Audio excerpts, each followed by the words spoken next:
Gente, hoy empezamos el último módulo del curso. Buenos días, buenas tardes a todos. Hoy empezamos el último módulo del curso en el cual, déjenme mostrarlo. Básicamente el objetivo es presentarle cómo son por dentro los modelos que usamos nosotros en ingeniería, cuáles son sus componentes básicas desde el punto de vista de la programación o desde el punto de vista de los algoritmos. No tengo la intención de que salgan expertos para construir algoritmos, pero sí que tengan una idea de qué es lo que hay ahí dentro. Porque es mi experiencia que entender qué es lo que hay adentro, bajo la tapa del motor, digamos. Vamos a poner esto mirando dentro del software. Ayuda muchísimo a comprender cuando algo sale mal, cuando algo se desvía, qué es lo que puede estar pasando. Hay veces salen resultados que son raros en un cálculo y son raros porque uno puso mal los datos de entrada, pero muchas veces los resultados son raros porque el modelo en su diseño o su desarrollo matemático o su traslado a un algoritmo o la programación del algoritmo, son muchos pasos, en cualquiera de ellos simplemente puede tener errores o puede tener técnicas de aproximación que sean, que conduzcan a error en ciertas condiciones. Uno no lo puede simplemente ignorar, porque si no, algo no sale como quiero y pruebo, cambio uno, cambio otro, y hago permutaciones de todos los parámetros y siempre sale mal y no sé qué pasa. Y eso es una frustración enorme. Bueno, te está faltando comprender que puede haber algo mal dentro de todas las etapas del código. ¿Vieron cuando un motor del auto hace ruido? Ustedes no le cargan más nafta si el motor hace ruido. No le cargan más nafta si no arranca el motor. Hay que entender un poquito. Bien, entonces tengo 3 clases que creo que vamos a condensar en 2. La primera es sobre elasticidad, y hay un montón de código que no lo voy a pasar para llegar a condensar en 2, pero sí los PowerPoint. La segunda es sobre plasticidad perfecta, y la tercera es sobre plasticidad con endurecimiento. Así que hoy empezamos con esta. Así que ahora sí estoy acá y se entiende por dónde voy a ir. Entonces, empiezo con recordar que todos los problemas en geotecnia son no lineales, sea porque se construye en etapas, sea porque la relación tensión-deformación es no lineal y tiene un comportamiento distinto en carga que en descarga, por ejemplo. La no linealidad está completamente omnipresente en todos los problemas de geotecnia numérica, y eso ya lo saben ustedes muy bien. Y el comportamiento no lineal, bueno, puede ser elasticidad lineal, puede ser un comportamiento que vaya hacia una carga última, como por ejemplo en un ensayo triaxial, un suelo, o un comportamiento en el cual se rigidiza el material con el aumento de la deformación, y esto es lo que pasa típicamente en un ensayo geométrico. Esto es posible y esto es posible como comportamiento elástico, que quiere decir carga y descarga sobre la misma línea. La matemática detrás de estos comportamientos, cuando no son lineales, pueden ser hipoelasticidad o hiperelasticidad. Hipoelasticidad se basa en que partiendo de la ecuación de la elasticidad lineal 1D, sigma igual E por epsilon. Ahora sigma es E por epsilon elástico porque nos estamos preparando para que haya una deformación plástica también. Entonces derivo ambos lados con un módulo de rigidez constante. Sigma punto, derivada de sigma respecto al tiempo, es igual a E por epsilon punto, derivada de epsilon respecto al tiempo. Es fácil derivar. El problema es que si yo ahora empiezo con esta, si esta es la ecuación de partida, ya que no anda, si esta es la ecuación de partida, entonces, y la integro, no vuelvo acá. La integral de esto es otra vez sigma igual E por epsilon más la constante. Y esta constante son las tensiones iniciales. Es el estado inicial de tensiones con el cual empezamos un problema. Cuando decimos inicializamos con método K sub 0 o aplicamos gravity stress, estamos dentro de la elasticidad lineal, estamos haciendo dos cosas distintas. O inventamos una constante, ese sería la inicialización de tensiones con el método K sub 0, o empezamos con epsilon elástico, tiramos el modelo y que solito saque otro estado de tensiones. Entonces, de esta filmina así chiquita como está, sabemos que con K sub 0 determinamos acá, y si le ponemos gravity loading en Plaxis y también en FLAC, lo que estamos haciendo es inventando acá un epsilon que satisfaga equilibrio. Son cosas distintas y no dan el mismo resultado. Entonces, ahora que estamos terminando el segundo curso de geotecnia numérica, no se nos ocurre pensar que gravity loading, o sea, inicializar un modelo con carga elástica, o initial stress, que significa inicializar un modelo con un estado de tensiones inicial impuesto, uno no puede imaginar que van a dar lo mismo, porque son distintos. Aún dentro de la elasticidad lineal, todavía no hay no linealidad, el hecho de que haya tensiones iniciales genera una no linealidad. Como se dan cuenta, que tenga tensiones iniciales produce un material no lineal, porque si yo duplico la deformación, no se duplica la tensión, porque nunca voy a duplicar las tensiones iniciales. Así que elasticidad lineal, solo con las tensiones iniciales perdiste la linealidad. Aunque el material sea linealmente elástico, el problema no lo es. Pero si además el material no es linealmente elástico y el módulo de Young, en este caso unidimensional, es función de algo, función de algo puede ser función de las deformaciones o función de las tensiones, de sus valores, de sus derivadas. Puede ser lo que querramos escribir, la fórmula que escribimos nosotros. Y ojalá que tenga sentido físico. Y esta genera la no linealidad adicional. Pero recuerden que no hay nada que puedan hacer para llegar a un problema lineal. Porque siempre en geotecnia tenemos tensiones iniciales, siempre hay no linealidad. Cambiando para ponerle jerga, para ponerle notación, esto que está escrito acá dice que el incremento de tensión es igual a una función de estado por el incremento de deformación elástica. Y en 3D, el incremento de tensión, noten que es negrita, porque es un tensor, noten el prima, porque es tensión efectiva, noten el punto, porque es un incremento, es igual a un tensor de cuarto orden, lo vamos a llamar D, esta gordita, letra negrita, porque es un tensor, no es itálica, no está inclinado, está vertical, porque es de cuarto orden, doblemente contraído contra un incremento de deformación elástica que tiene la E, tiene el puntito y es letra negrita. Bien, van a encontrar muchas fórmulas que son muy frecuentes en la elasticidad no lineal.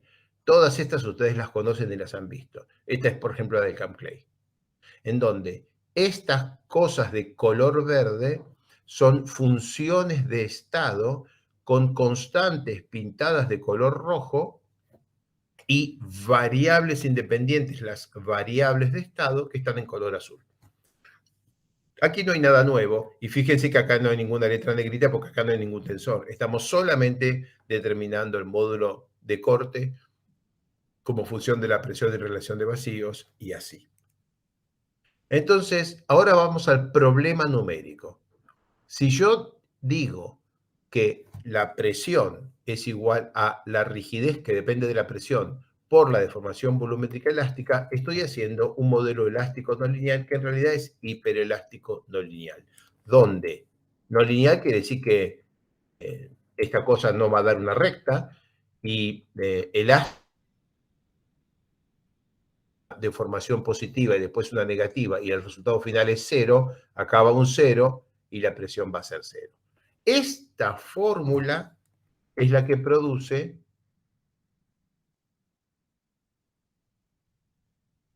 este comportamiento. Son lo mismo. Que estaba 3 filminas atrás, esta es la fórmula.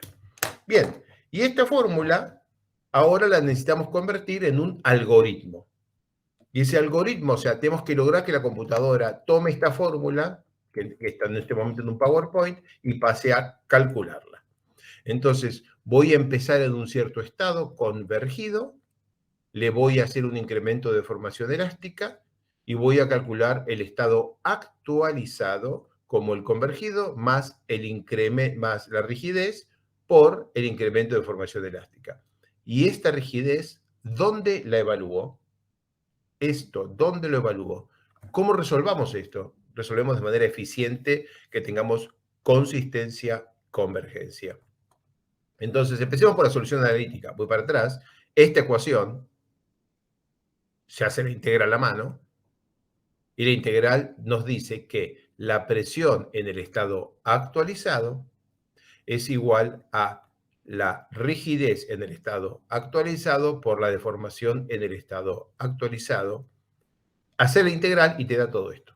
O sea, simplemente esto da el resultado exacto. Entonces, en este ejemplo, elige un parámetros, tengo un estado convergido cualquiera y lo puedo calcular, porque si tengo estos parámetros, los pongo en la ecuación, y acá pongo deformación en n, que la tengo acá, P sobre K de P me da una deformación. Le hago un incremento de deformación, este es un ejemplo, 10% de un solo paso, la deformación al final es la que tenía, más el 10%, llegó acá, lo meto en la fórmula y para esta nueva deformación, esta presión es exacta. Punto. No, es una integral exacta. Acá no hay ninguna cuestión numérica. Y ahora, como soy perezoso, lo quiero calcular en el Excel. Y entonces digo que la presión en n más 1 es igual a la presión en n más la K, la rigidez, en la presión en n por delta epsilon volumio. Esto es lo que harían en Excel. Yo tendría un Excel donde empezaría con un 10 y pondría una presión de 0,01, lo que había ayer. Acá pondría un 20, perdón, al revés, 0,01 como epsilon y acá tendría la presión. Acá le agregaría un poquitito, no el 10%, sino un poquitito, y calcularía esta presión, la pongo acá, por esta diferencia, la pongo acá, la sumo al valor anterior que tenía, al 10, y acá me queda un nuevo valor.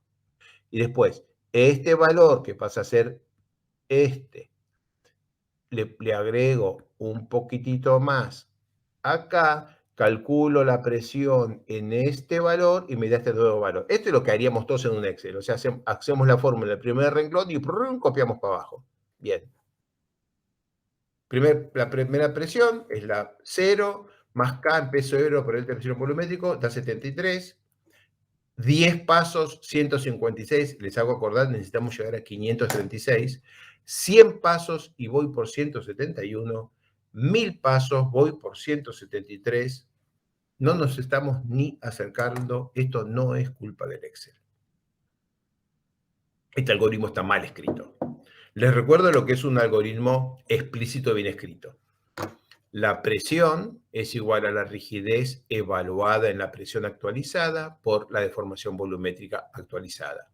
Y la rigidez actualizada es la rigidez en el estado inicial más la derivada de rigidez respecto a la presión por el incremento de la presión, que no lo conozco. O sea que todo esto es lo mismo que la rigidez en n más 1. Y epsilon volumétrico en n más 1 es lo mismo que epsilon volumétrico en n más delta epsilon volumétrico. Volví a escribir esta igualdad al final del camino, pero de una manera que la puedo despejar. Entonces, todo esto lo voy separando y tengo P en n más K de P en n por delta epsilon volumétrico. Todo este pedacito es el que había usado en el Excel. Más los términos que me quedaron afuera, que son estos. Ahora, con esos términos afuera, despejo simplemente. De aquí se despeja Pn más 1 y es una ecuación que está evaluada en n. La diferencia entre esta y la de la página anterior, que estaba mal, es que acá la rigidez algorítmica, el valor que hay que usar en el algoritmo para que la cuenta funcione, no es la rigidez de la fórmula matemática. La rigidez algorítmica se ve afectada por un factor, y el factor ese es para que el algoritmo haga en un paso finito lo que la cuenta analítica hace en un paso infinitesimal. Cuando usen un modelo constitutivo que haga cosas raras y le usen pasos muy pequeños en vez de muy grandes, es porque la construcción de esto, por alguna razón, está muy limitada. Muchas veces en los problemas muy fuertemente no lineales es muy difícil calcular con precisión este término y se usan formas aproximadas. Pero en definitiva, esta presión en n+1 es función de cosas que evalúen n. No hay que iterar. Esto lo tengo, lo pongo acá, esto lo tengo, lo pongo acá, acá está el código, esto es todo el código, y con un paso sale muy mal, con 10 pasos avanza bastante bien. Acuérdense que 537 era el resultado correcto. Con 10 pasos bastante bien, con 100 pasos mucho mejor, con 1000 pasos resultado exacto. Pero 1000 pasos. Todavía 1000 pasos para algo tan simple. Se puede hacer mejor. Una solución numérica implícita simplemente hace un algoritmo iterativo en el cual pega vueltas para llegar. Entonces, esto, que es basado en el algoritmo de Newton-Raphson, converge en 5 o 6 pasos, sí converge, pero puede no converger. El resultado de una solución numérica no va a depender del tamaño del paso, pero podemos tener resultados interpolados que puedan conducir a error. Si yo calculo al inicio, aquí, aquí, aquí, me va a dar esta forma. Si el segundo paso estaba acá, me va a dar esta. Acá tengo 2 pasos, acá tengo 2 pasos y acá tengo 2 pasos. Y tengo estos resultados y los 3 están bien. El resultado matemático es este. Pero yo no estoy haciendo recta, estoy haciendo puntos. Salgo de acá. Se me pinta parar acá. El siguiente paso, este es el primer delta epsilon. El segundo es este. El tercero es este. Yo solo veo los puntos rojos y para graficar lo uno con las líneas negras. Pero eso es solo para graficar. Lo único que tengo como resultado del cálculo son los puntos rojos. Y si yo hubiera elegido más pasos, pero mal elegidos, seguiría viendo lo mismo y seguiría sacando las mismas conclusiones. Si yo exigiera un paso acá, este paso no daría acá. Ese paso daría acá. Entonces ahora esto sería así. Y si tuviera un paso acá, daría acá arriba y esto sería chiquitito como se ve acá.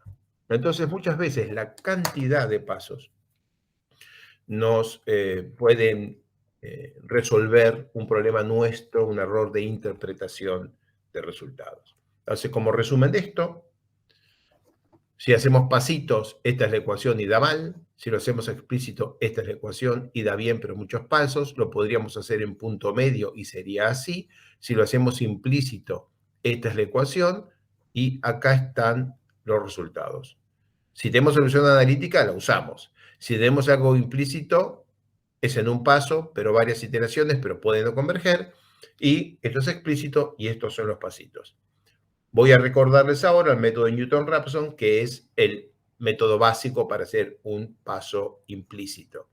Y entonces, tengo un problema no lineal, como este, parto de un estado convergido, impongo un incremento de deformación, el problema es hallar la presión actualizada que cumple con esta ecuación de manera implícita, planteo la forma implícita como una función de error, simplemente pasé restando, o sea, lo único que hice en este curso es poner menos 0.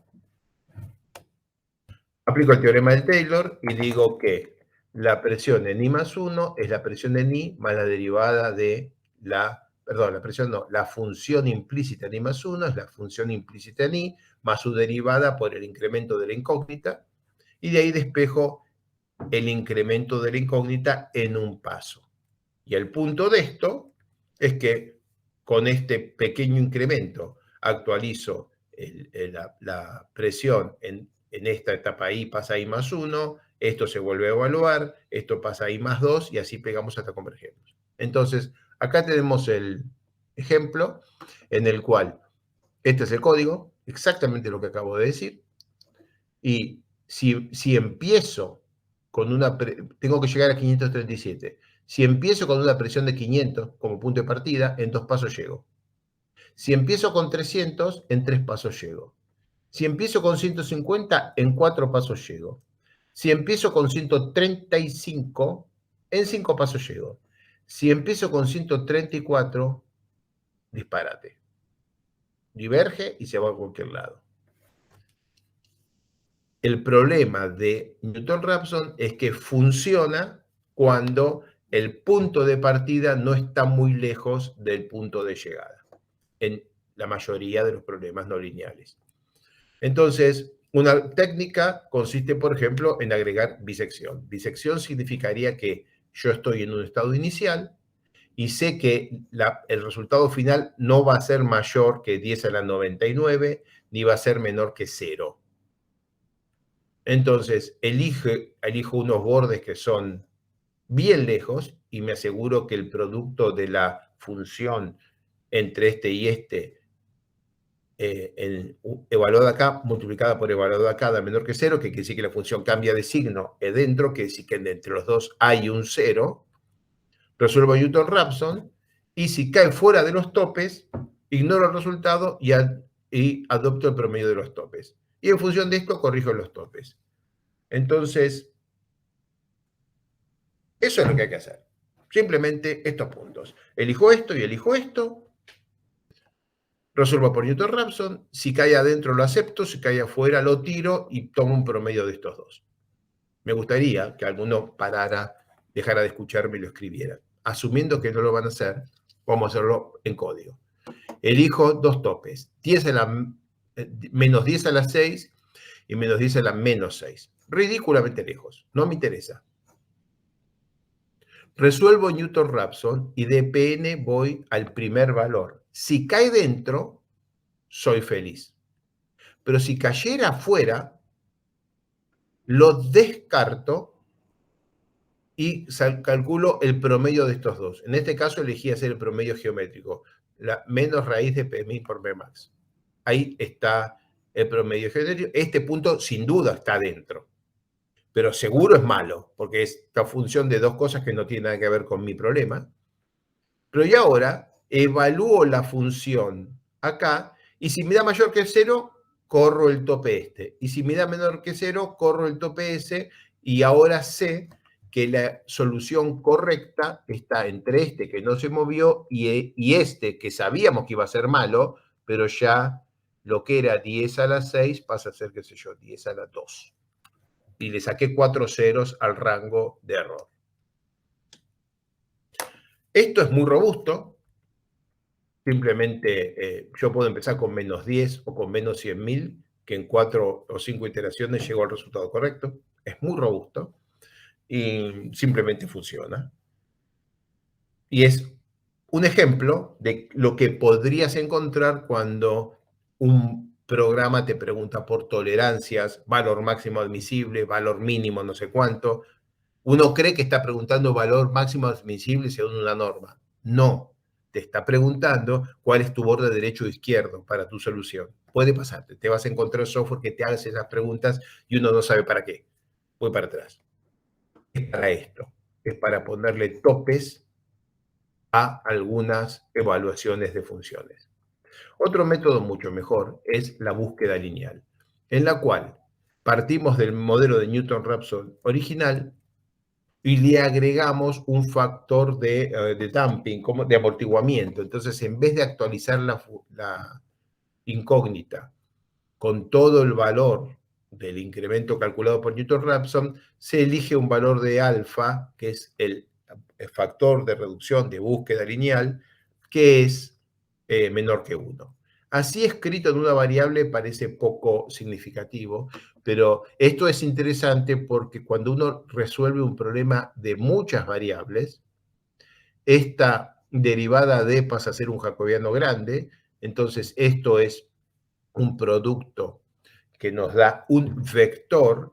Y acá estamos diciendo que el vector que vamos a usar como nueva solución es el viejo, más una parte, y este es un escalar, no un vector, una parte del incremento calculado con esta fórmula. El hacerlo así genera un problema de una variable, aunque tengamos muchas variables. Entonces, imaginemos que tenemos un vector de lo que queremos calcular, que es la presión, la tensión de corte, la deformación volumétrica elástica, la deformación de corte elástica, la función de fluencia, la regla de endurecimiento. Ese es un vector que tiene mis incógnitas y lo conozco en el estado I. Calculo las derivadas de todas las funciones respecto de estas variables y me queda una matriz. Doy vuelta a esta matriz y con ella calculo las mismas incógnitas en el estado I más 1. Pero este puede no converger.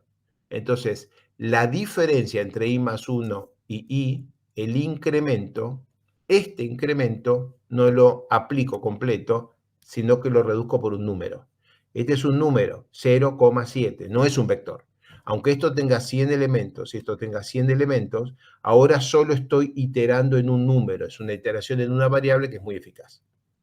Entonces, este problema, establezco alfa igual 0, alfa igual 1, calculo unos escalares, que son normas, módulos del vector incógnita, sea cual sea la cantidad de elementos que tenga y sin importar siquiera la dimensión relativa, y hago también un criterio similar en el cual, si el criterio que aquí está puesto funciona, simplemente uso Newton-Raphson, y si no, hago un ajuste, perdón, disculpen, un ajuste que no interesa acá la matemática, es innecesariamente complicada, los invito a leerlo, está con todo detalle en el libro de Borja 2013, pero que funciona. Este es el código, y el código este sale de 2, 3, 4 iteraciones, sale al resultado correcto, incluso en este caso que salió a un valor 0, sale siempre al resultado correcto y es mucho más veloz incluso que el método de la disección, pero no es tan robusto. Es muy robusto, pero hay que tener cuidado porque uno está evaluando, está calculando fórmulas en las que no es imposible que alguna de estas variables se te quede en 0 y te rompa la cuenta. O sea que es un poco más complicado de escribir, pero también es muy, muy robusto.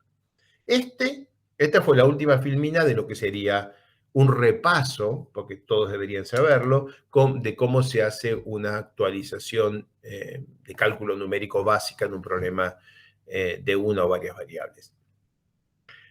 Aquí no hay geotecnia, esto es numérico, pero la mitad de las preguntas que están haciendo clic, clic, clic, clic, cuando están resolviendo un problema geotécnico, sea que se den cuenta o no, son preguntas numéricas. Y por eso considero que es importante que esto esté presentado.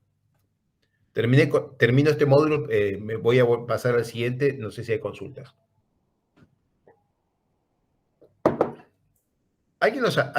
¿Alguien no lo había estudiado en la universidad, el método Newton-Raphson? Me cuentan para que yo tenga una especie de feedback. Alguien, por favor, que no haya visto una actualización de Newton-Raphson o similar en la universidad, en cualquier país, donde sea que estén, dígamelo, por favor, para saber hasta qué punto esto lo tengo que hacer más despacio o con más ejemplos.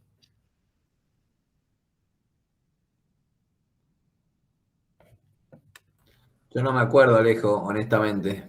Así que quizá ni... ¿No te acordás de haberlo visto? No, pero hace 20 y pico años que no estoy en la facultad, así que no. Claro. No soy buen ejemplo. Ok. Bueno, viste, estamos hablando de lo más básico, el módulo 1 de los 9 que voy a presentar, y nada, eso es mirando debajo de la tapa del tanque, del motor, y cosas que no sabemos por qué no andan bien, y bueno, y aquí están, esto es una buena razón de por qué no andan bien. Bueno, esto que están viendo ahora es un problema de hipoelasticidad, la presentación del problema de la hipoelasticidad. Y esto es importante que lo presentemos porque es como es lo que lo estamos usando todo el tiempo. Esto es lo que estamos usando todo el tiempo. Entonces, el problema de la hipoelasticidad, tengo estos puntitos arriba de las variables, y igual que pusimos en la, en la filmina del módulo anterior, cuando planteo una formulación incremental como esta formulación incremental, si la integrara, me generaría una constante. Además, en este caso tengo problemas no lineales. Ahora ya no es una variable, ya tengo la presión y la tensión de corte, por ejemplo, en un ensayo de corte simple. El problema es que esta formulación elástica todavía no hay plasticidad, esto no es geotecnia, esto genera tensiones residuales. Entonces yo debería esperar que si yo salgo de un punto en un modelo elástico, salgo de un punto, pongo un incremento de formación volumétrica, después pongo un incremento de formación en corte, después le pongo menos el incremento de formación volumétrica, después le pongo menos el incremento de formación de corte y vuelvo al punto original, yo debería esperar que volviendo al punto original, volviera a recuperar la tensión que tenía original. O sea, si esto lo graficamos así, sigma epsilon, yo parto de este punto, le agrego una cierta deformación y voy acá, le agrego otra deformación y voy acá. Le quito las dos deformaciones, tendría que volver acá y tendría que volver a la misma tensión con la que empecé. Con las fórmulas que están ahí arriba, la situación es, miren los colores, porque esto es bastante colorido. Yo parto de acá y viajo hasta acá, del blanco al amarillo, y en una variable ya sabemos hacer la integral exacta o con un método implícito. Ahora voy para arriba y el incremento de corte entre acá y acá es 2G por la deformación deviatórica que estoy aplicando acá, por la deformación deviatórica, evaluada con la presión acá, porque como G depende de la presión, esto sube como el incremento de deformación que tengo a la izquierda multiplicado por G, que es a presión constante, así que esta G es un número, salto de acá hasta acá, va muy bien. Ahora aplico la misma integral exacta que subí y baja, así que quedó exactamente la misma vertical. Fantástico. Pero ahora, cuando le quiero aplicar esta reducción de deformación de corte, esa reducción de deformación de corte queda multiplicada por la rigidez en este punto, que no es igual a la rigidez en este punto. Entonces, sube con una rigidez de 100, 100 por 0,01, y baja con una rigidez de 50. 100 por 0,01 menos 50 por 0,01, el punto final no coincide con el inicial. Es como para decir, bueno, che, tira esto no funciona. Efectivamente, en compresión y en tracción, este es un modelo típico isótropo que genera una función, función de P y nada más, y que se supone que tiene que funcionar. ¿Dónde está este modelo? En el HS Small, en la mayoría de los modelos escondido en PM4SAN, de la mayoría de los modelos constitutivos que estamos usando. Y acá lo estoy escribiendo como función de la relación de vacíos descargada para no tener dentro de estas ecuaciones que actualizar la relación de vacíos que tiene una componente elástica cuando actualizo la elasticidad. Así que cambié las variables, ya lo hemos visto en un módulo anterior, y ahí yo debería haber andado muy bien. Entonces, cuando esta cosa la integro analíticamente, ahí la tengo en compresión o en tracción, me da una función suave, lineal en tracción, no lineal en compresión. Es un modelo, diríamos, hipoelástico, bien integrado, debería funcionar. Ahora quiero calcular la actualización de la presión, aplico Newton-Raphson, hago los cálculos y hago un algoritmo completo en el cual tengo, digamos, la cuenta puesta, como es asegurada. Esto debería funcionar perfectamente bien. Podría tratar de hacer una formulación integral, que es lo que vimos como es como una extensión de la plasticidad 1D, tiene una cierta matemática, tiene unas cuentas. Esto es feo, no sé, esto es, digamos, fea las fórmulas, no quiero perder tiempo con ustedes, les queda la fórmula por si alguien quiere jugar con ellas, está el código a disposición, pero todo esto fue para actualizar la presión. Voy para atrás. El residuo de la presión, o aquí el residuo de la deformación volumétrica, la presión siempre va a andar bien. Les hago acordar con esto y esto, que estoy diciendo que de acá a acá yo sé cambiar desde esta presión a esta presión n más 1 y n, yo sé cambiar y de acá a acá sé cambiar. ¿Cómo cambio? Con esta filmina, con esta fórmula. Esa es la matemática que hay escondida. Y ahora, la tensión de corte. ¿Qué hago con esto? Bueno, podemos calcular esto como la integral de la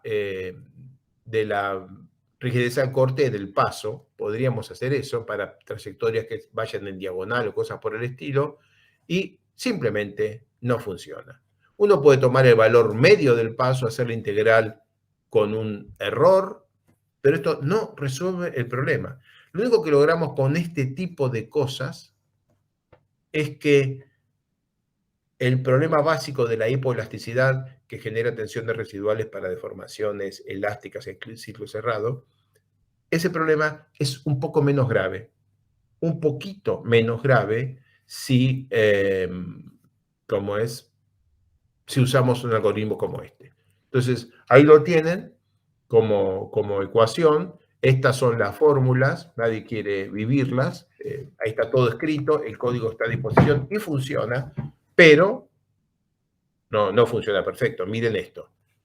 Hago una compresión isotrópica, o sea, con tensiones de corte, pero sin tensiones, perdón, tensiones de presión, pero sin tensiones de corte, y anda perfecto. Con 100 pasos al azar, anda perfecto. La parte presión está bien calculada. ¿Por qué funciona la presión? Porque P punto es igual a K de P por epsilon volumétrico elástico punto. ¿Por qué no funciona la parte de corte? Porque ese punto es G de P epsilon deviatórico. Para que pudiera funcionar tendría que ser G de S. S punto G de S. Entonces estaríamos en una variable. Pero no, se me cruzan. Me va a cambiar la presión y me va a afectar la rigidez al corte. Y eso es lo que tenemos. Miren esto. Acá, hoy, esto es lo que daría el modelo HS Small si hiciéramos pasos grandes puramente elásticos. Aquí, este código de arriba toma 100 pasos al azar de deformación y los camina 1, 2, 3, 4, 5, 6, hasta el 100, y después toma esos 100 pasos y hace 100, 99, 98, 97, 96, 95. Entonces, lo que estoy haciendo del código de arriba es salgo de un punto, hago 100 pasos y vuelvo caminando. Y llego, efectivamente, la presión inicial, la tensión final es exactamente igual a la inicial, todos estos son ceros. 10 a la menos 10, 10 a la menos 9. Pero en la mitad de abajo, yo hago en los mismos 100 pasos, 100, y en vez de volver caminando así, le cambio el signo y vuelvo a recorrer así, pero con signo cambiado. Claramente, la suma de todas estas deformaciones es algo, y la suma de los de abajo es exactamente lo mismo, y como le cambié el signo, algo menos algo tendría que haber dado 0. Sin embargo, por haber caminado de izquierda a derecha de 1 a 100 y otra vez de izquierda a derecha de 1 a 100, nos da disparates. Y esto es lo que estamos usando, muchachos. Estamos usando esto en nuestros modelos numéricos. Cuando los pasos son pequeños y pisamos con teoría de la plasticidad que disipa, procesos disipativos que son los que estudiamos todo el tiempo, ni nos damos cuenta.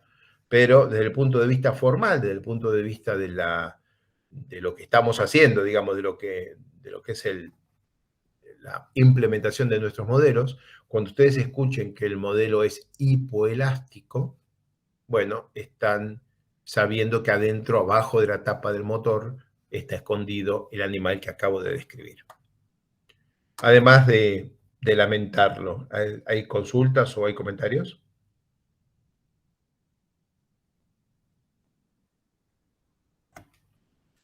Puedo imaginar que esto no está siendo fácil de digerir. Puedo imaginarlo. Felipe, ¿estás ahí? Estoy acá. ¿Cómo lo ves? ¿Qué hacemos con esto? Yo sigo, yo no tengo ninguna compasión, pero ¿hasta qué punto crees que puede haber tasa de absorción?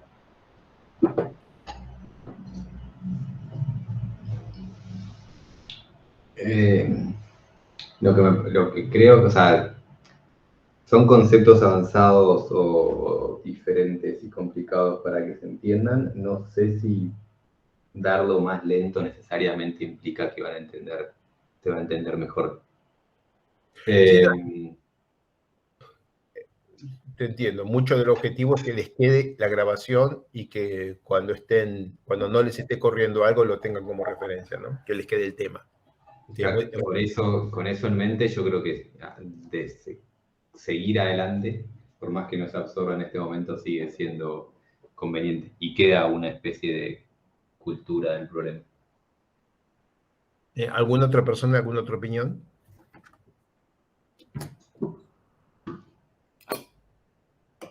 Son temas importantes, no podemos simplemente ignorarlos porque son difíciles, así no tiene sentido. Eso no es un curso universitario, ¿no?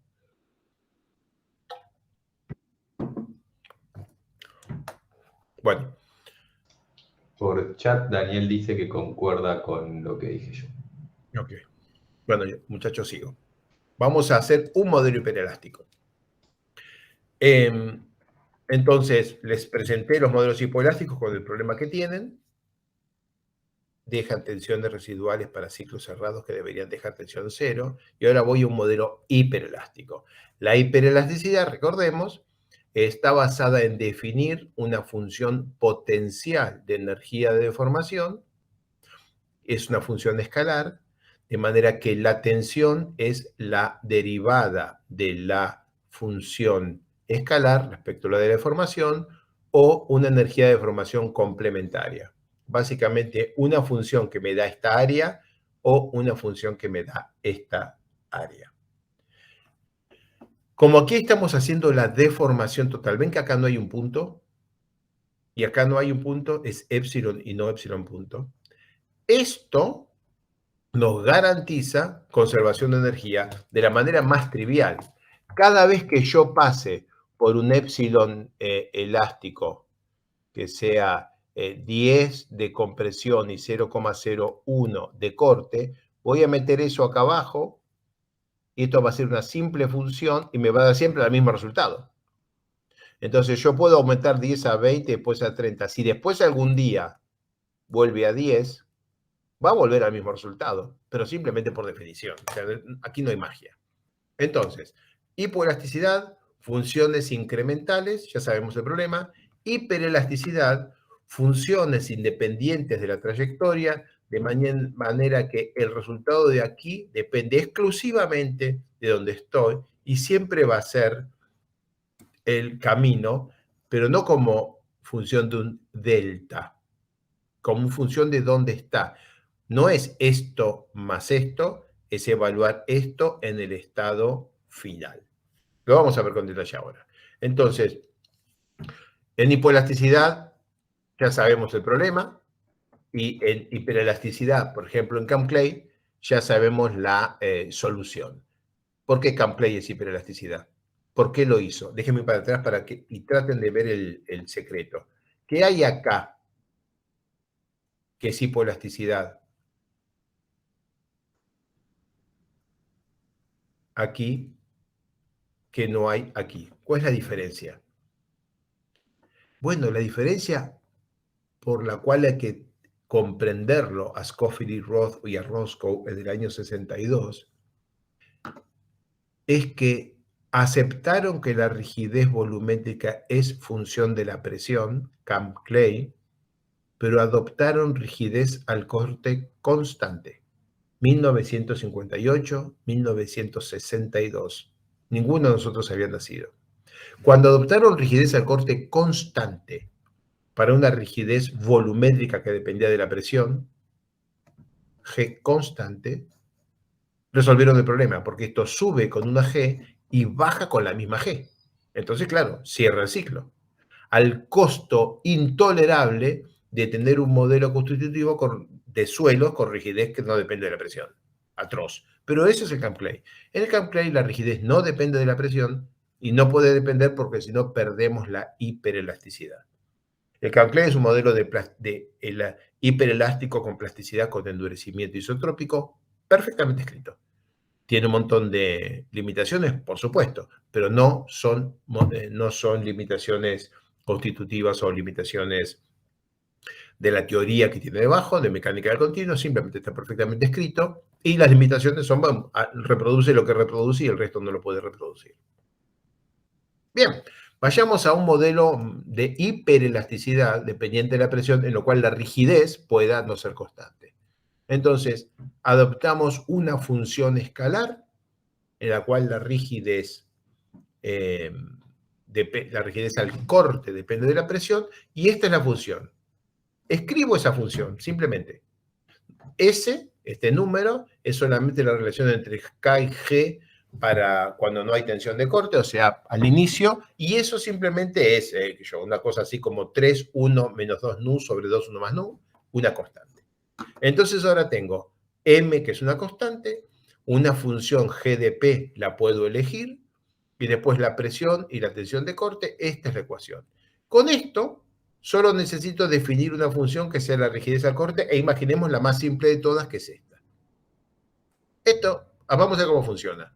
Empiezo y derivo. A esta la derivo. La derivo y me queda que la deformación total, noten que acá no hay un punto, el valor, es igual a la tensión sobre 2G evaluado en P. Y la deformación volumétrica es esto. El precio que pago por tener hiperelasticidad es que la deformación volumétrica depende de la tensión de corte. Si la rigidez es función de la presión, la deformación volumétrica depende de la tensión de corte. Para que no dependa de la tensión de corte, tengo que borrar este término. Si borro este término, volví a la hipoelasticidad y una trayectoria de deformación cerrada genera tensiones residuales. Para que la trayectoria de deformación de ciclo cerrado no genere tensiones residuales, tengo que pagar el precio de que en mi formulación la deformación volumétrica dependa, por supuesto, de la presión, pero también de la deformación, de la tensión de corte. Ese es el costo. Bueno, ventajas. Los parámetros del modelo son los habituales en geotecnia, porque la única fórmula que vieron geotécnica es G de P y es la que usamos siempre. Podemos usar cualquier expresión para G de P y conserva energía en ciclos cerrados de tensión o de formación. Fantástico. Pero sus limitaciones es que G de P no puede depender de relación de vacíos. Porque si dependiera de la relación de vacíos cambia con la deformación volumétrica total, o sea que también la elástica. Entonces, lo que parecía una fórmula que dependía de la presión, depende de la presión y la deformación, y ya ahora estamos en círculo vicioso. No es que sea solo, implícito, es que también podés perder la propiedad de que un ciclo cerrado genera cero tensión residual. Además, esta formulación con P', cuando tiende a 0, la rigidez tiende a 0 y esto genera serios problemas numéricos. Eso siempre lo vamos a tener con rigidez que tiende a 0, pero es innecesario que eso pase en P tiende a 0, porque P tiende a 0 en los problemas de la ecuación, en la superficie, en los problemas numéricos, cualquier malla que hacen en la superficie la presión es 0. Entonces, esto es muy difícil de hacerlo converger de esta manera, de hacerlo funcionar por esta razón. Entonces, nosotros trabajamos en un modelo extendido que la misma función potencial elástico ahora es más larga. ¿Más larga para qué?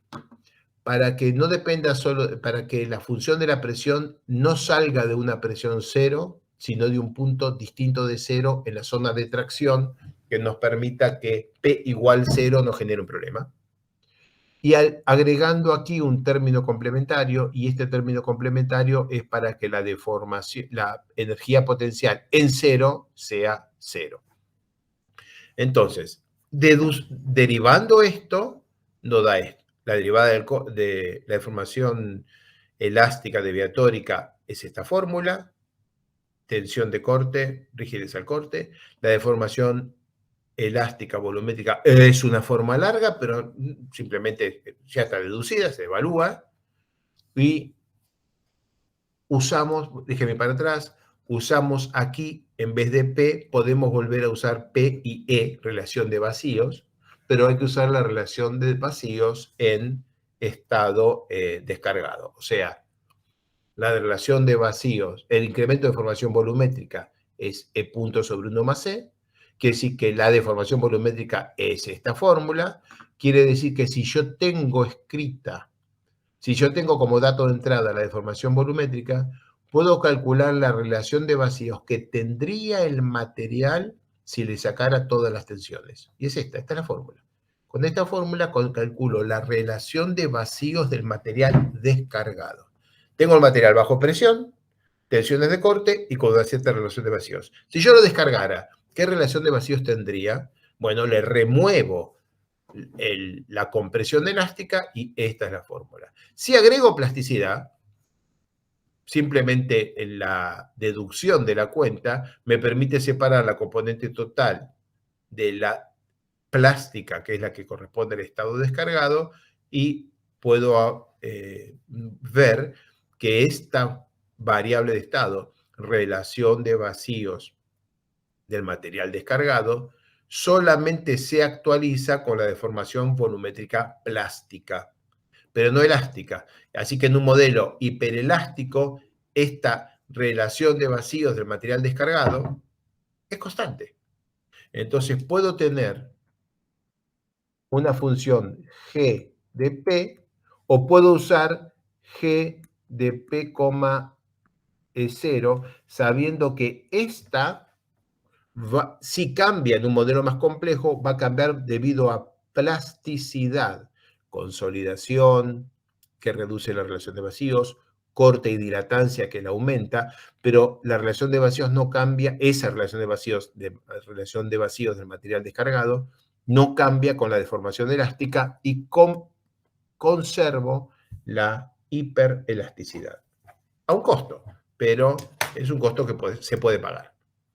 Bien, como la relación de vacíos es sub 0 de material descargado, no acopla con sigma prima, simplemente podemos hacer una fórmula compleja que tenga presión efectiva, relación de vacíos descargado o presión de preconsolidación, que es otra variable puramente elastoplástica, y todavía funciona la fórmula. Así que ahora tengo una forma para G mucho más compleja que se puede usar de manera directa en cualquiera de los modelos constitutivos que estamos acostumbrados a hacer. Pero en esos modelos reemplazamos la hipoelasticidad por hiperelasticidad. Entonces, cualquiera de las fórmulas a las que están acostumbrados a ver, la podemos aplicar y conservar hiperelasticidad. Cuando lo hacemos, esta G es en función de todas las cosas que acabo de decir, está evaluada en presión igual 0, y esta es la respuesta. Esto que se ve acá es presión versus deformación volumétrica.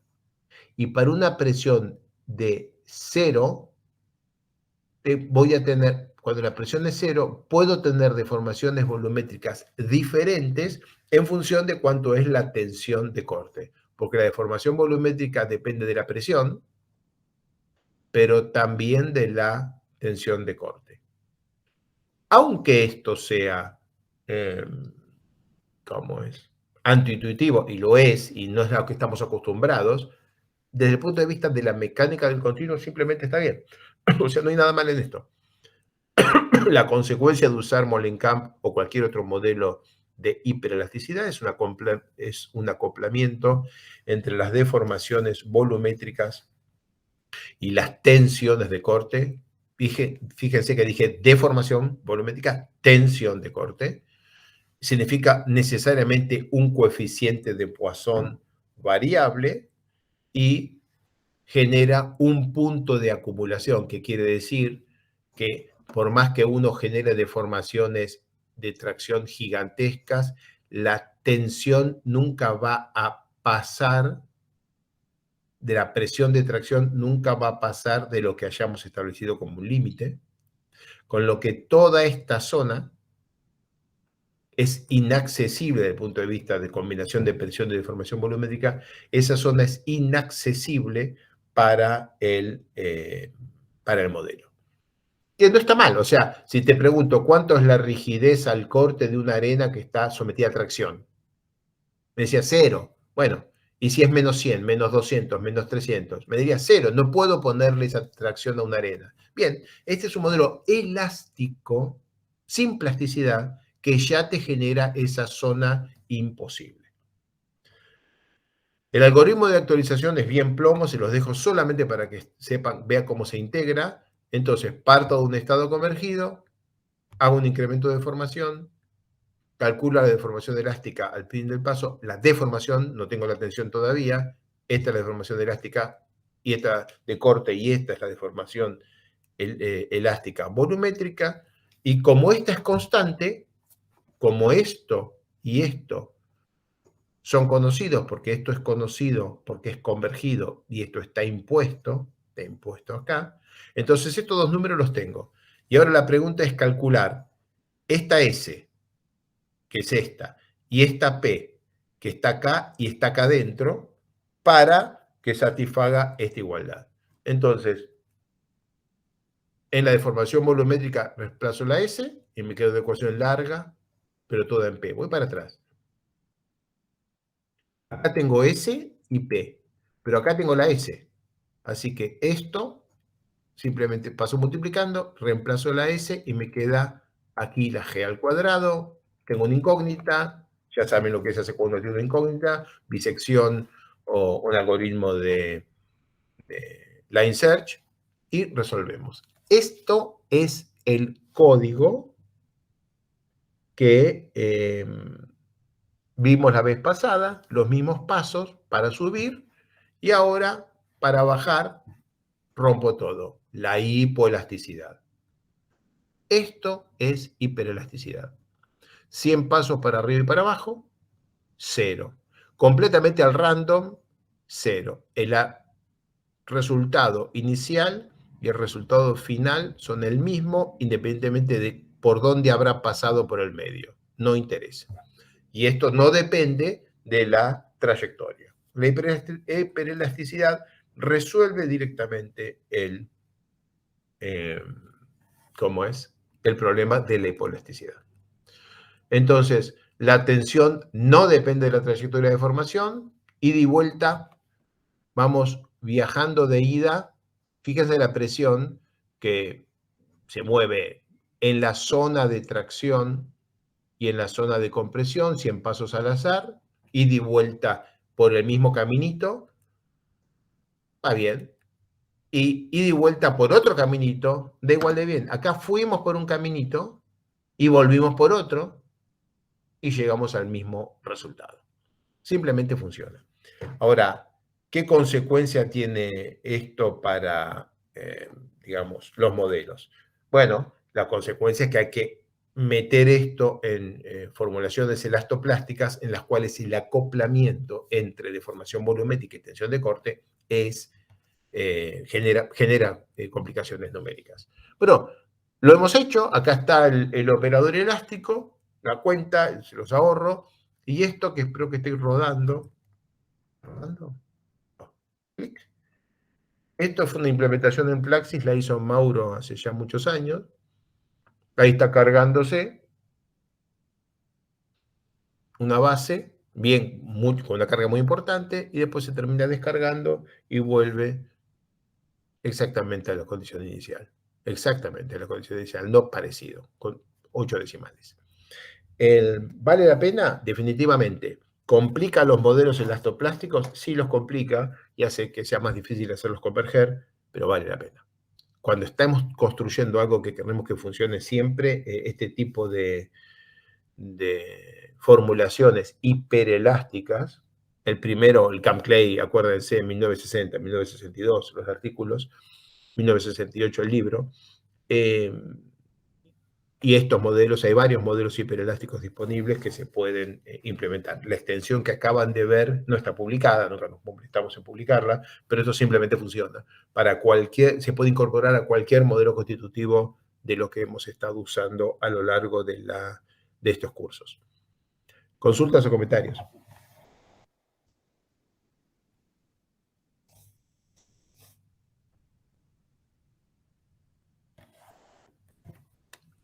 ¿Están ahí? ¿Hay alguno ahí o se murieron todos?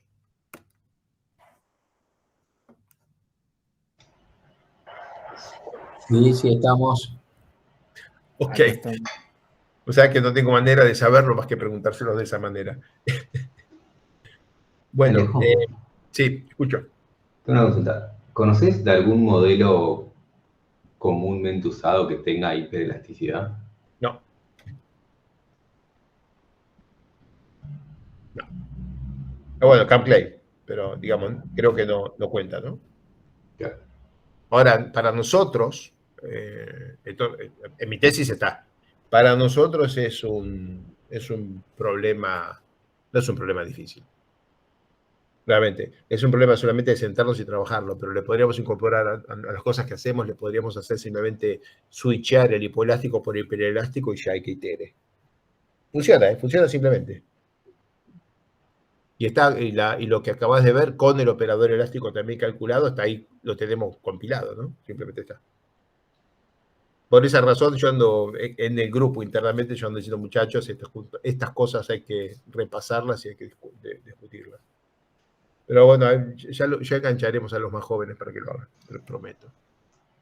Che, sigo trabajando porque vengo como bala y de esta manera puedo ayudar asegurarnos que damos todo esto en 2 clases en vez de darle en 3. ¿Te parece? Dale, ¿Querés que hagamos 5 minutos de descanso?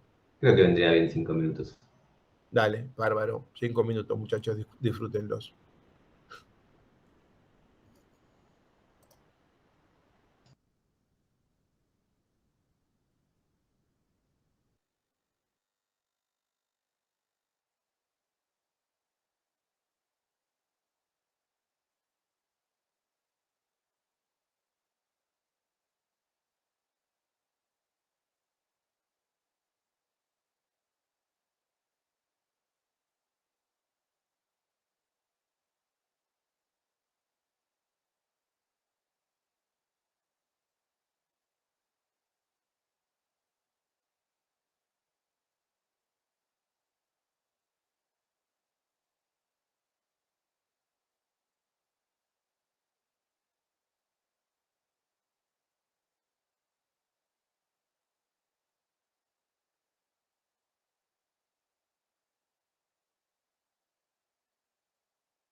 No.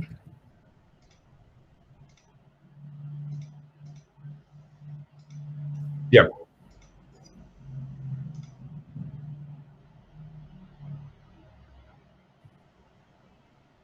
Volví. Empieza, dale. ¿Se me oye, se me ve y se ve la pantalla? Sí, sí.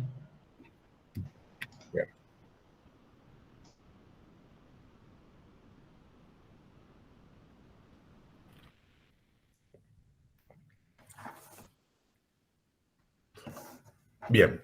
Bien. Seguimos trabajando.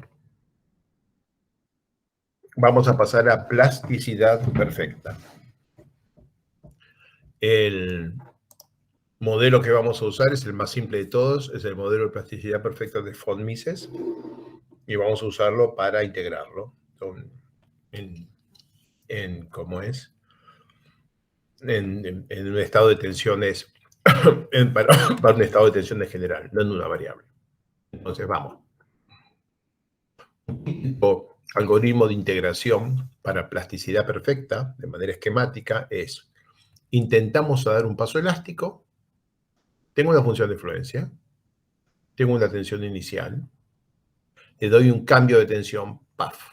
Si todavía quedo dentro de la función de influencia, de acá hasta acá fue un paso elástico.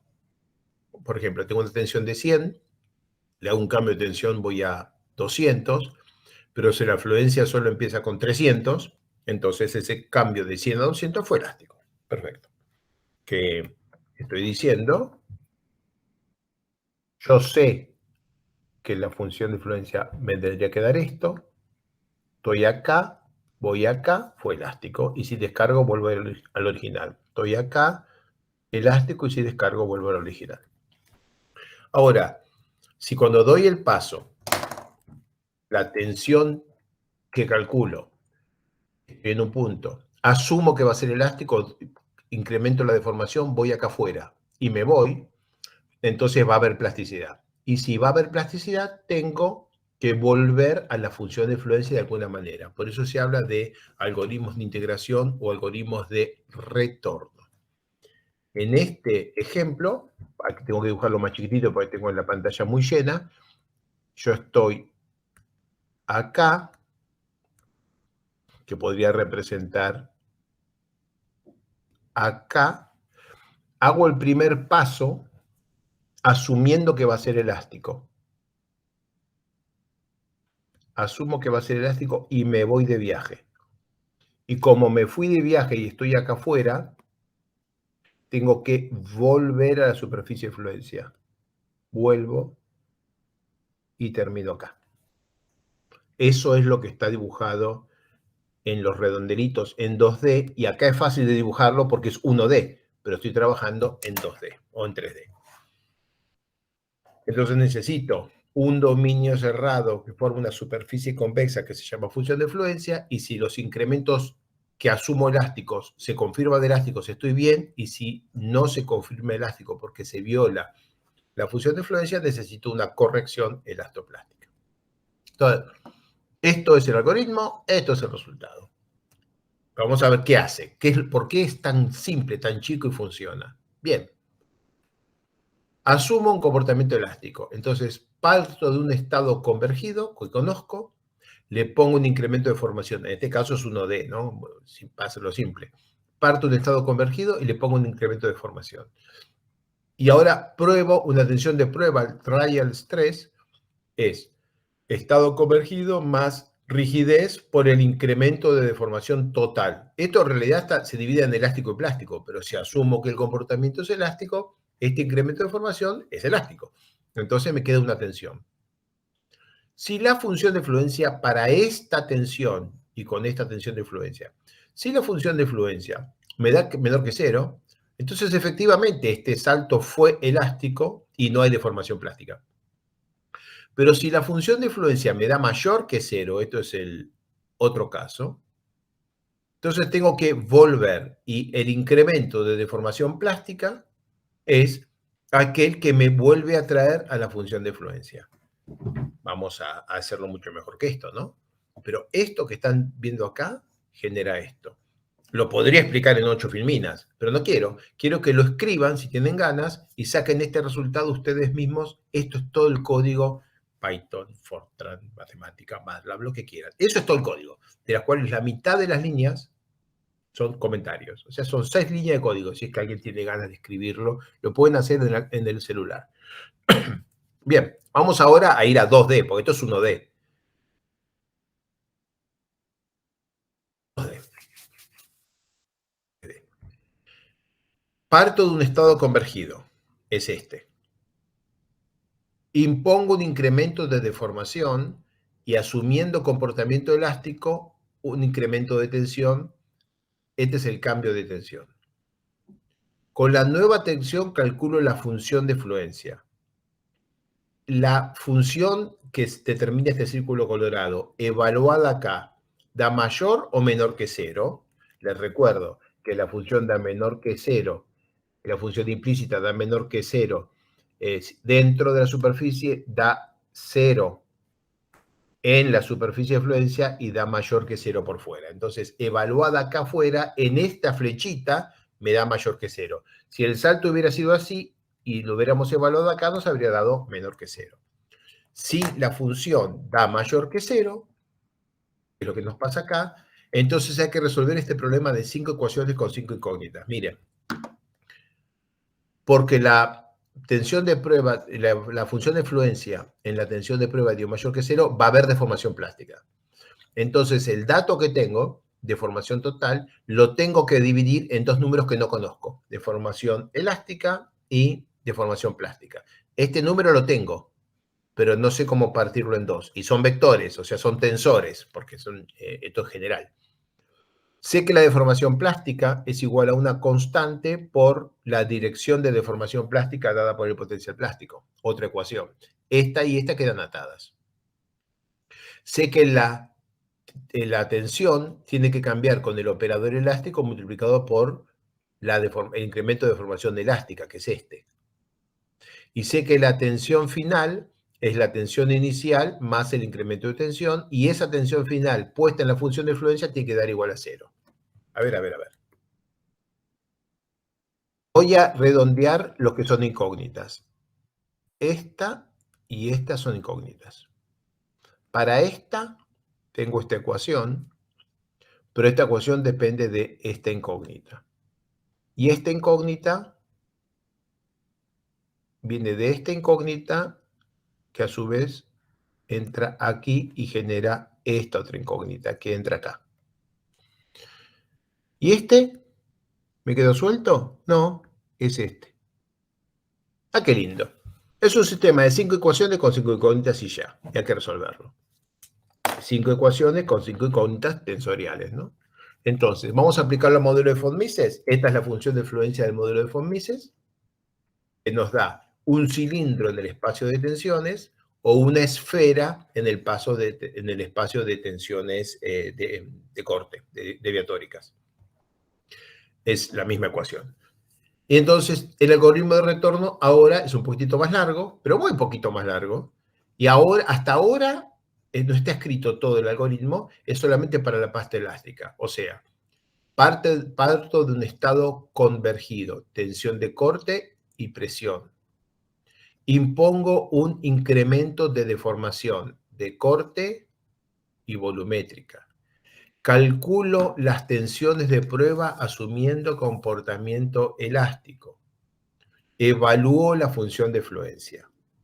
Si la función de fluencia me diera menor que 0, se confirma el comportamiento elástico y el tensor de tensiones es igual a la tensión de corte de prueba, asumido elástico, más la presión de prueba multiplicado por el vector 1, el tensor unidad, porque esta presión es un número, esto es un tensor, y este es el número 1 tensorial. Bueno, esto es si tengo suerte y me da menor que 0, pero si me da mayor o igual que 0, entonces hay que seguir trabajando. Hay que poner más código acá.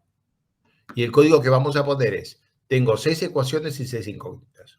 Así como lo tengo escrito, tengo incremento de deformación deviatórica elástica, plástica, tensión de corte, cambio de tensión, multiplicador plástico, tensión final. Por compatibilidad, tensión de prueba, elasticidad, regla de flujo, tensión final. Ustedes vieron este tipo de secuencias en estos dos cursos 100 veces. Discúlpeme, faltan la consistencia. El último punto es la ecuación de consistencia. 1, 2, 3, 4, 5, 6 ecuaciones tensoriales que nos dan 6 incógnitas. Entonces, es un problema matemáticamente determinado que vamos a resolver con una expansión de Taylor de primer orden. Podríamos usar un algoritmo de Newton-Raphson. Vamos a hacerlo. Viene llegando el algoritmo para la gente que está ansiosa por escucharlo. Entonces, sé que la tensión en el estado convergido es la tensión en el estado actualizado al final, esta, es igual a la tensión con la que empiezo, esta, más el incremento de tensión que no conozco, porque todavía no conozco este punto, pero va a ir de acá a acá. ¿Con qué camino? Por allá arriba para abajo. Entonces, a eso, al incremento de tensión, lo puedo calcular como 2G por el incremento de deformación elástico. Noten que 2G por el incremento de deformación total me llevó acá afuera, pero 2G por el incremento de deformación elástico me va a traer acá. Y el incremento de deformación elástico deviatórico es el incremento de deformación total menos el incremento de deformación plástico. Entonces, pongo todo esto junto y me queda que la tensión final es la tensión inicial más el incremento de deformación total, me fui para afuera, menos el decremento de deformación plástico, volví. Esto es la tensión de prueba, trial stress. Estoy diciendo entonces que la tensión final del estado final es igual a esto, que es la tensión de prueba acá afuera, menos este que es el corrector plástico. La expansión de Taylor de esto me dice que la función evaluada acá tiene que ser 0 y es la función evaluada acá más la derivada de la función evaluada acá por el cambio entre esto y esto. Esto es lo que estoy calculando. La flecha negra es la que estoy calculando acá. Entonces, como esto me ataca, fíjense que S menos S trial, S menos S trial es esto. Me queda que la función que tengo que igualar a 0 es la función evaluada en el punto exterior, punto de prueba, tensión de prueba, menos una dirección, que es la dirección de esta flecha, que en el caso de von Mises, que es un círculo, es la dirección del radio, por esto se llama algoritmo de retorno radial, por este valor. Ahora, este producto, en principio es re complejo, pero afortunadamente para el caso de von Mises, que es un círculo, el incremento de deformación deviatórica plástica es normal al círculo, que es una flecha, y el producto entre la tensión que voy a obtener, que todavía no sé cuánto es, y la tensión de prueba, es el producto de dos tensores que están alineados. Al estar alineados, su producto escalar, su coseno director, digamos, es 1, y porque los versores son paralelos, de manera que no necesito seguir manteniendo todas estas ecuaciones tensoriales y la vida se me simplifica notoriamente. Entonces, simplemente esto multiplicado por esto me da una constante escalar. Y esa constante es el valor absoluto de la deformación plástica, lo llamamos lambda multiplicador plástico, y despejo simplemente, miren, f en la función de prueba menos esto multiplicado por esto, que son los dos tensores, me da un valor escalar que se llama lambda, lambda por 2g. Entonces, la función evaluada acá afuera, menos 2g lambda, lambda no sé cuánto valgo, pero lo despejo, y lambda sale calculadito ahí, sin iterar ni nada. Ahí terminé. Entonces, con esto tengo cuánto vale el incremento de deformación deviatórica plástica, esto, que es igual al módulo por la dirección, y la dirección es la del radio, y entonces la tensión actualizada es la tensión de prueba menos este módulo por esta dirección. Y aquí volví. Este camino que está acá escrito es, salgo de acá, me paso y vuelvo. Para volver necesito el valor de este tensor. Y este tensor lo calculo con esta ecuación. Acá no hay iteraciones. Son pasos de una deducción, pero lo único que queda escrito es esta deducción. Así que si yo ya tenía todo esto en la filmina anterior, y si entro en plasticidad, solamente calculo lambda como f sobre 2g, calculo la dirección del radio, actualizo la tensión de corte, actualizo la tensión total y terminé. Esto es plasticidad, esto es elasticidad y esto es plasticidad. El bellísimo algoritmo de retorno de von Mises muestra que toda esta elaboración de la mecánica de continuo y la teoría de la plasticidad se puede resumir en 5 líneas de código. 5 líneas de código. Y entonces, como tengo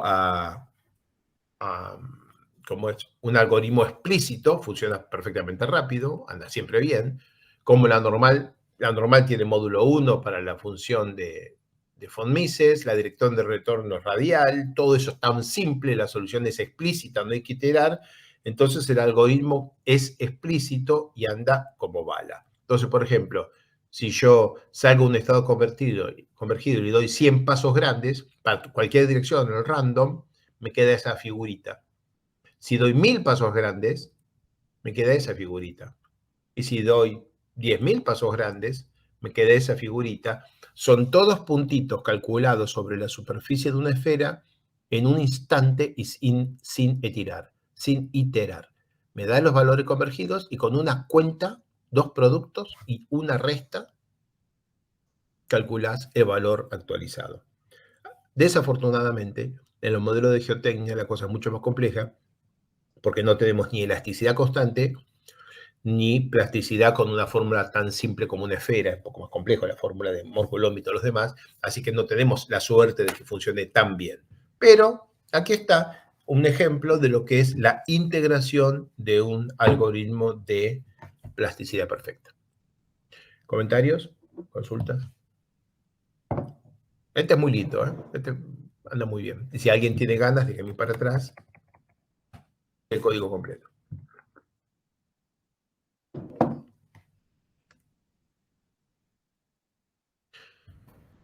Bueno, por favor, alguien abre el micrófono y me dice que no se cortó la comunicación.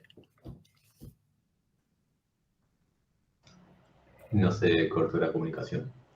Bueno, porque los estoy pandeando, y es demasiado, digamos, ya sé. Voy a pasar a la última que voy a dar es Camp-Clay numérico, 5 filminas, y dejo todo lo demás para la clase que viene. ¿Por qué Camp-Clay numérico?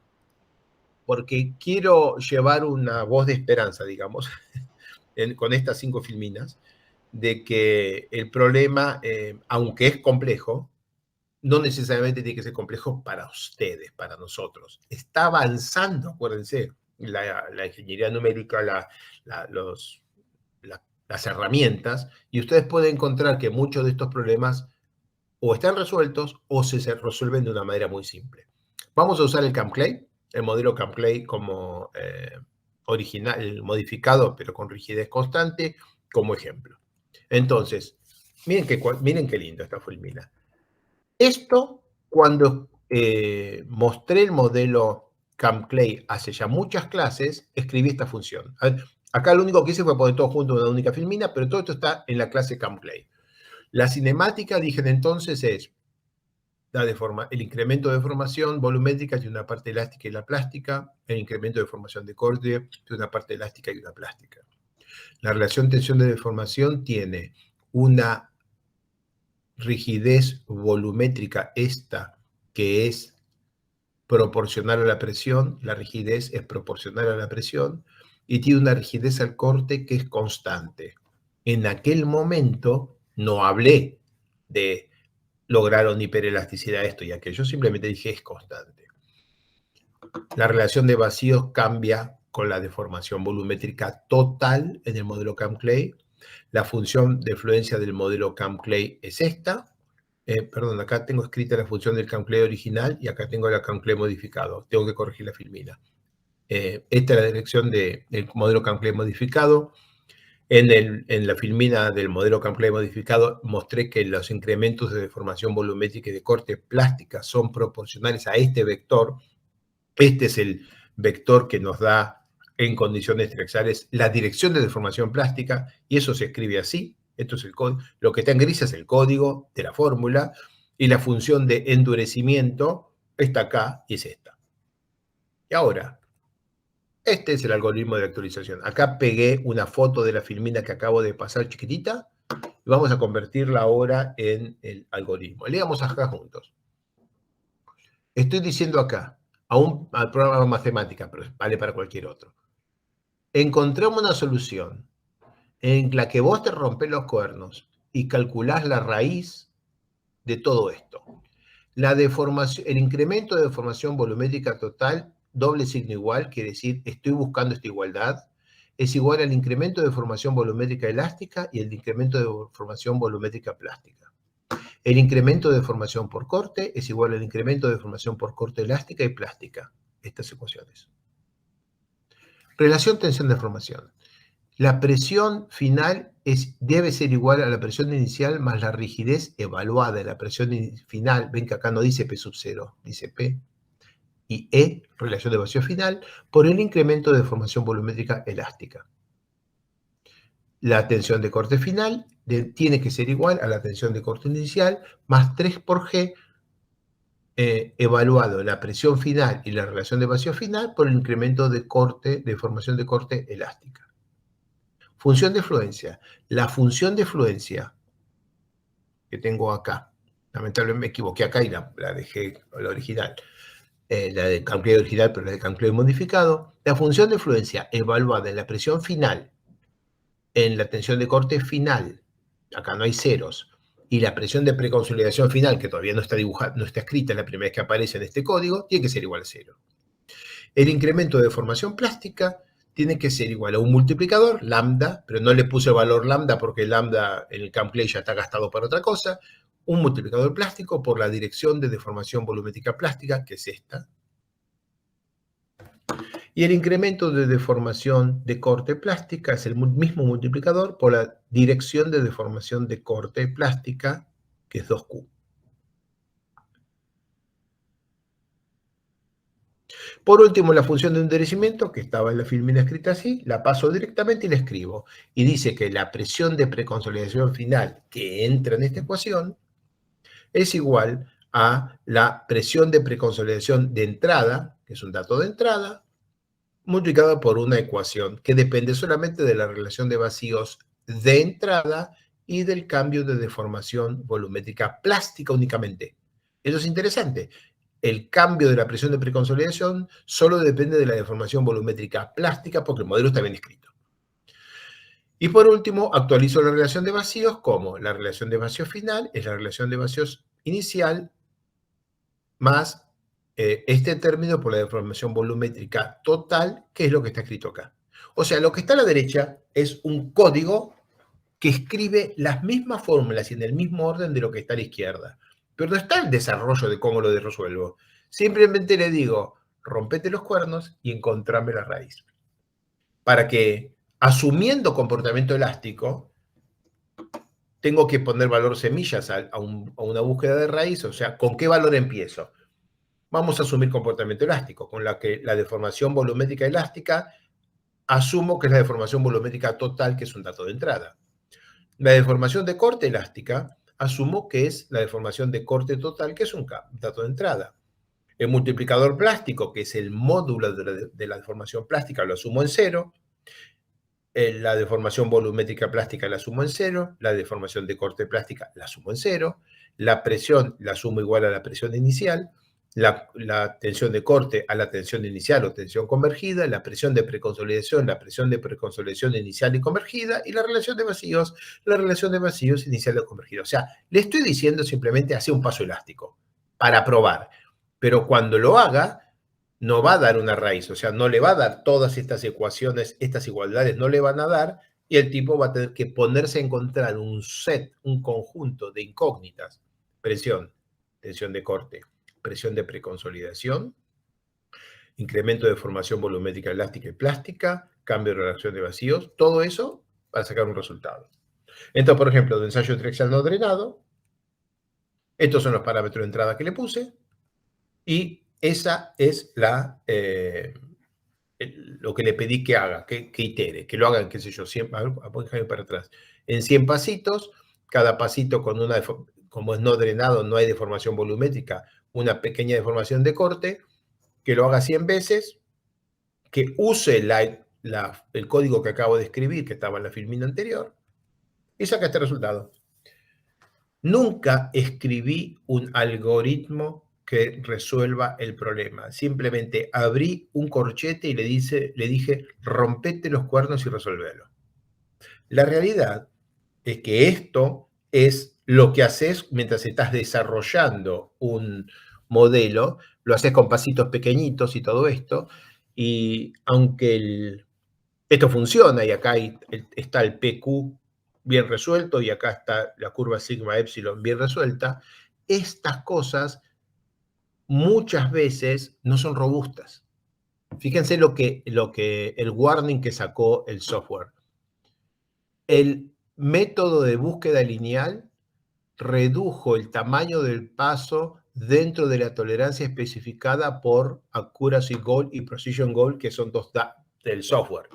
Pero no pudo identificar una reducción de la función mérito, de la función error, suficiente para alcanzar esta precisión. Usted debería agregar más dígitos a la precisión de la máquina o a la precisión de trabajo para alcanzar estas tolerancias. Para pasitos de 0.0005. O sea, no usamos esto para hacer modelos reales y correr problemas reales de la práctica porque sería increíblemente lento, pero sí lo podemos usar para ir jugando y ir desarrollando nuevos modelos o nuevas cuentas, y después cuando ya funcionan, entonces ya parás, escribís todas las ecuaciones con papel y lápiz y empezás a buscar cómo haces un código que funciona y que haga la cuenta. De eso, para el caso de Morculom, un algoritmo que funcione y que hace bien la cuenta, lo vamos a ver la semana que viene. Creo, a pesar de que todavía faltan 20 minutos de clase, creo que esto fue atrozmente duro y me da la impresión de que es muy sano que pare aquí. Felipe. Dale, hago algunos comentarios para la gente, por si les sirve, para resumir, y dale, podés dar tu opinión. Pero lo visto hoy, entender que geotecnia es un problema no lineal es clave, y saber que todo problema que están resolviendo, algo tienen que hacer los programas para resolverlo, y por lo tanto algo van a hacer mal resolviéndolo. Las cosas a veces no convergen, y si convergen, a veces convergen mal. Esa parte sí es muy relevante y muy importante. Lo de hipoelasticidad e hiperelasticidad, lo que yo me llevo de todo esto es que una idea de cosas que todo el mundo sabe que está mal el modelo hipoelástico, o sea, mal desde el punto de vista teórico, y a veces arroja resultados incorrectos, pero es más fácil de implementar y es lo que usa todo el mundo. La gente usa cosas que saben que están mal y eventualmente tendremos modelos hiperelásticos. Pero bueno, es difícil de programar, es difícil de converger. A veces es difícil hacer teoría que cumplan eso. Y la gente hace cosas entre comillas mal, y tienen que saber cuando un modelo es incompleto, para no usar la palabra mal. No sé si conoces algún caso donde realmente usar hiperelasticidad traiga un gran beneficio. Cuando vos corres PM Forzan y pones un terremotito con un OBE que tendría que dar deformación 0, y arrancás el PM Forzan, en el primer pasito ya tenés un 1% de deformación. Nunca tenés un asentamiento de una presa menor que 20 o 30 centímetros con PM Forzan, aunque el terremoto sea el aleteo de una mariposa. Si fuera hiperelástico, eso no pasaría. Claro, sí, pero por eso solo te importa o solo te afecta cuando tenés realmente comportamiento cíclico con muchos ciclos. no Claro, dinámico, cíclico. pero después vos tenés un inspector en, no sé, en algún país en el que estás haciendo un modelo y le decís, mira, y te hice el cálculo del asentamiento de la presa para el terremoto de seguridad y fue 1,60 m, verifica el criterio de bordo libre y lo corrí para 5 terremotos de operación, que no tiene que haber daño, y me dio 25 centímetros de asentamiento cada uno de ellos. ¿Qué tipo te dice? 25 centímetros es inaceptable, refuerce la presa hasta que dé menos de 5 centímetros. La presa no se va a mover y el PV forzante va a seguir diciendo 25 centímetros. ¿Qué hacemos con eso? Vos le ponés vibración, o sea, ponés una licuadora en la superficie de una presa y esperás suficiente tiempo y la presa se cae con PV forzante. Arrancás una licuadora para hacerte un licuado de banana arriba de una presa y PV forzante te anticipa que si te lo olvidás prendida, se cae. ¿Qué hacemos con eso? Muchachos, tenemos que conocer las limitaciones de los modelos, pero además ver cómo podríamos mejorarlos, ¿no?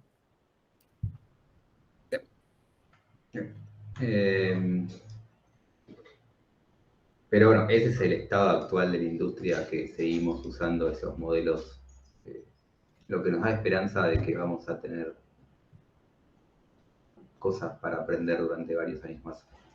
No, y que en este grupo, quizás el que viene o el que pasó, vamos a encontrar el que tenga ganas de ponerse a hacerlo y lo resolveremos. Y eso también está bueno. Sí. Y el algoritmo de retorno de plasticidad es casi te diría que básico si quieren meterse en el mundo de la modelación constitutiva.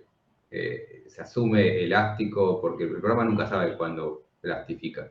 Entonces tiene que asumir e iterar y saber cómo se asume, qué se asume y cómo itera, hace eficiente y eficaz el modelo. O sea, si no se hacen bien las iteraciones, se llegan a resultados incorrectos o, cuando tenemos suerte, resultados correctos, pero después de mucho tiempo de cálculo.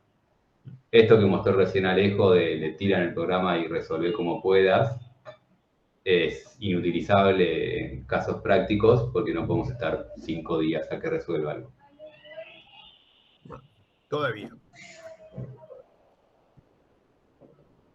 Todavía, mientras nosotros seguimos pensando en estas cosas, algún ChatGPT nos va a resolver el problema para siempre. Vamos a ver. Va muy rápido todo. Sí, es cierto, todavía es inutilizable.